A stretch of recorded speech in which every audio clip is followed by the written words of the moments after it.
Hello guys, আপনি কি জানেন ইউটিউবার্সরা আপনাকে অনেক সময় বোকা বানিয়ে থাকে কিন্তু আপনি বুঝতেই পারেন না। মানুষের মৃত্যুর পর মানুষকে কফিনে কেন রাখা হয়, এর আসল সত্যি জানতে পারলে আপনারও গায়ের লোম দাঁড়িয়ে যাবে। আর এটি কেমন স্কুল যেখানে আপনি পা রাখতেই জম্বিতে পরিণত হবেন। তো আজকের ভিডিও শুরু করা যাক। নাম্বার 5, কেন এই স্কুল মানুষকে জম্বিতে পরিণত করছে। ওয়াকিং ডেড খুবই জনপ্রিয় একটি জম্বি ওয়েব সিরিজ।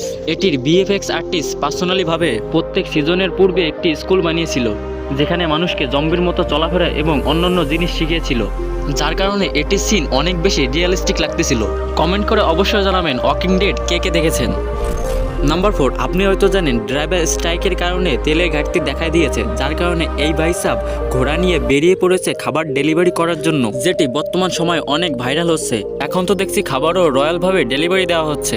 নাম্বার 3, মেসেঞ্জারের এই ইমোজিটি আপনি হয়তো অনেকবারই দেখেছেন। আপনি হয়তো এটি ব্যবহার করতেও চেয়েছেন কিন্তু ঠিক সময় এটি খুঁজে পাননি। এই সমস্যাটি আমার সাথেও অনেকবার হয়েছে, কিন্তু আজকে আমি আপনার লাইফটাই পরিবর্তন করে দেবো।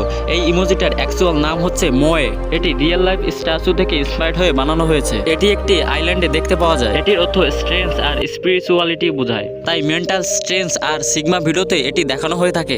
নাম্বার 2, আপনি কি জানেন যে কফিনে মৃত মানুষকে রাখা হয় সেটি আসলে মৃত মানুষের সেফটির জন্য নয়। আসল সত্যি হলো এটি জীবিত মানুষের সেফটির জন্যই বানানো হয়েছিল।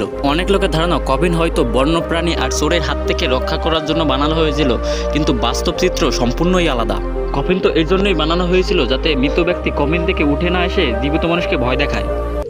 নাম্বার 1, ইউটিউবারদের উপর মানুষ অনেক সময় একটু বেশিই ভরসা করে থাকে, যার কারণে ইউটিউবাররা আপনাকে অনেক সময় একটু হলেও বোকা বানিয়ে থাকে, যেটির ব্যাপারে আমি আপনাকে বিস্তারিত জানাচ্ছি।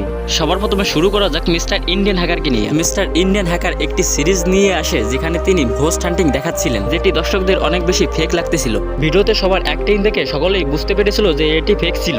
পরবর্তীতে মিস্টার ইন্ডিয়ান হ্যাকার নিজেই স্বীকার করেছিল এটি ফেক ছিল, কিন্তু শুরুটা ছিল অনেক বেশি রিয়েলিস্টিক। এখন আজ্জু ভাইয়ের ফেস্টিভ্যাল নিয়ে কথা বলা যায়। অনেকদিন পর ফেস্টিভ্যাল করার কারণে সকলেই ভাবতেছিল আজ্জু ভাইয়ের ফেস্টিভ্যাল হয়তো ফেক হবে। কেউ তো বিশ্বাসই করতে পারতেছিল না যে এটি আজ্জু ভাইয়ের রিয়েল ফেস, কিন্তু আমি আপনাকে বলতে চাই যে এটি আজ্জু ভাইয়ের রিয়েল ফেস ছিল। তাছাড়া ফরেন যে সিম্প্যাথি ভিডিও রয়েছে যেখানে গরিবদের অনেক বেশি সাহায্য করা হয়ে থাকে, এটি মূলত ফেকই হয়ে থাকে। বিশেষ করে সোশ্যাল এক্সপেরিমেন্ট যে ভিডিও আছে তার বেশিরভাগই ফেক হয়ে থাকে, শুধুমাত্র ভিউজের জন্য অডিয়েন্সদের বোকা বানানো হয়ে থাকে। ভিডিওটি ভালো লাগলে লাইক করে দিন, চ্যানেলে নতুন এসে সাবস্ক্রাইব করে দিন। দেখা হবে পরবর্তী কোনো নতুন ভিডিওতে। ততক্ষণের জন্য টিল দেন।